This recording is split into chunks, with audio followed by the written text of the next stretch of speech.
Hey guys, and today we are talking about lance builds, particularly raw lance, as it's kind of the go-to right now.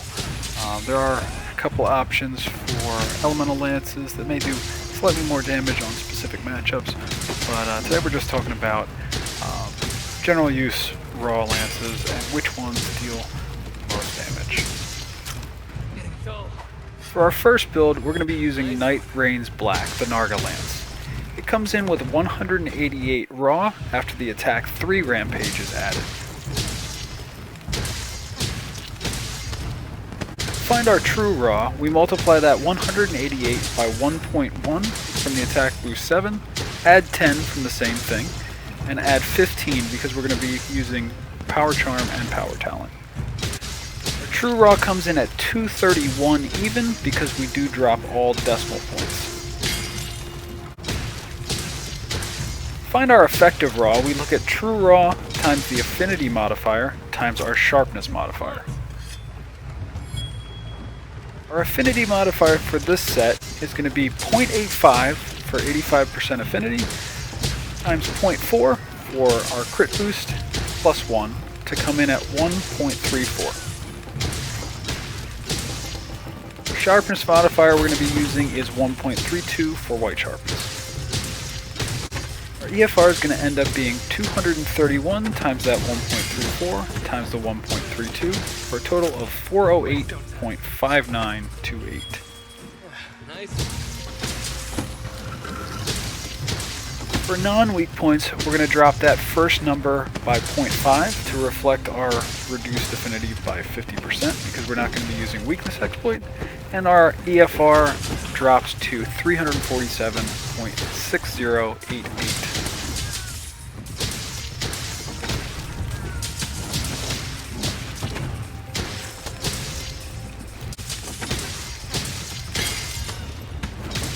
Now here's a second look at those numbers that we had for EFR on our weak points and non-weak points so that you know how they stack up against the other builds in this video. Speaking of the build, let's check it out.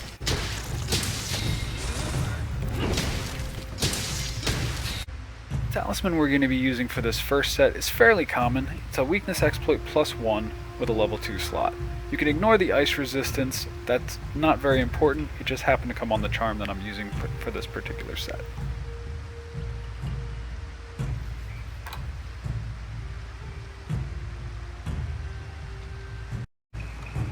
Our second build uses the Diablos Spear, which comes in at 250 raw, which is modified to 256 with the attack 2 rampage, which you can pull from the base tree.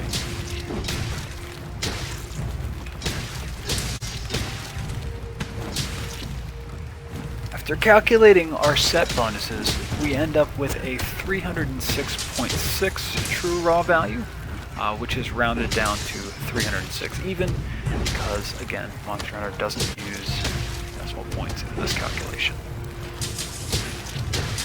Our affinity modifier on weak points will be 45% affinity times 25% extra damage for crit plus 1.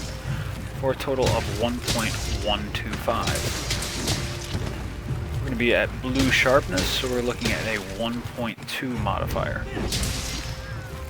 That means our total EFR on weak points is going to be 306 multiplied by that 1.1125 times 1.2 for a total of 408.51.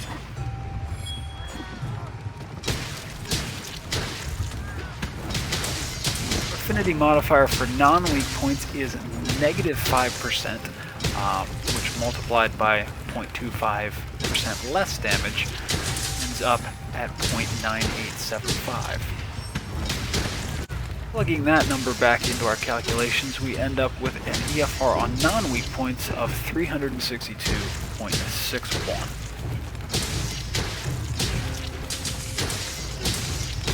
What you'll notice about this build is that the EFR for weak points is almost identical to that of the Narga Lance build.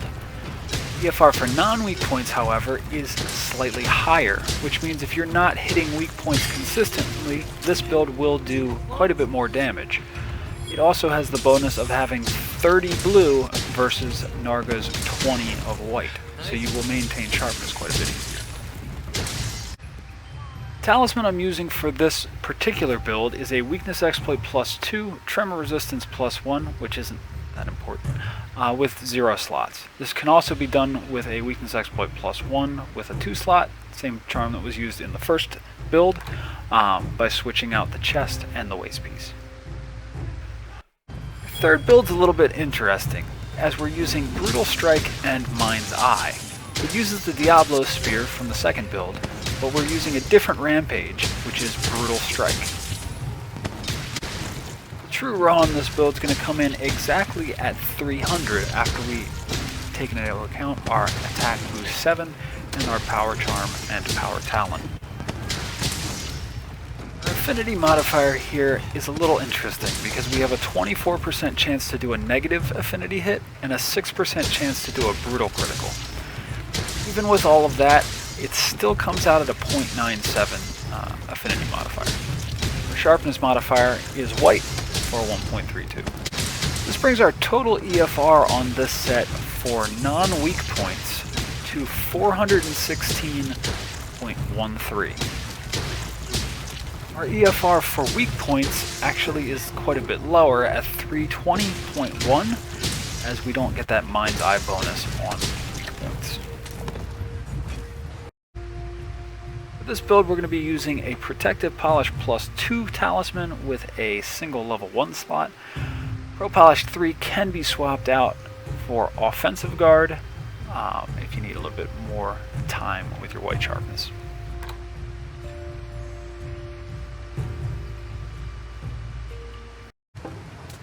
I've got a little footage here of the Narga Lance build attacking the shell of the Toadversary in the training area, just to show you guys the difference between the numbers you're going to be seeing on that build. The other bonus of using the Diablos build with Mind's Eye is that once the Narga Lance hits blue sharpness, it's going to bounce off these hard points, which gets quite annoying and reduces your damage even further. On the other hand, our Diablos Lance that starts at blue sharpness can't pierce these at all.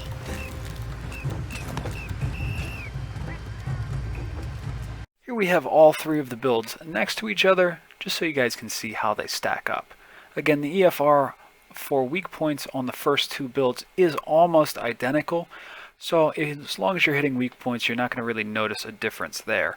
Whereas the second set is going to have a little bit of an advantage on not only non-weak points, but also sharpness as well, having 50% more of its max value sharpness. The third build's kind of a specialty build designed to hit non-weak points. It's still going to do a lot less damage than the first two builds on your general hunt, but for matchups like Bessarios, where you can't really hit consistently on weak points, but you still want to be doing solid and consistent damage, this build is going to do a lot more damage than the other two. So it's a good one to have in your back pocket just in case you're going up against matchups like that. Well, that's going to do it for the video. These are the three builds for Lance that I use in Monster Hunter Rise. If you have any different builds that you want me to check out, please leave them in the comments and be sure to like and subscribe.